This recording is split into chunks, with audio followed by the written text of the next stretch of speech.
ఈరోజు ఒక గిరిజన బిడ్డ ఎదుర్కొనే శక్తి లేక ఎన్ని కుట్రలు కుతంత్రాలు చేస్తున్నారో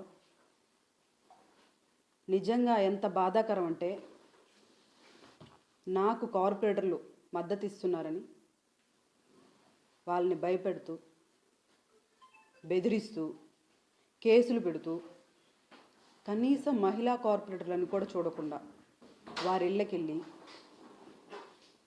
వాళ్ళని బెదిరిస్తూ ఇబ్బంది పెడుతూ బయటికి చెప్పుకోలేని పరిస్థితిలాగా వాళ్ళని అనేక విధాలుగా భయపెడుతూ ఇబ్బంది పెడుతున్నారు.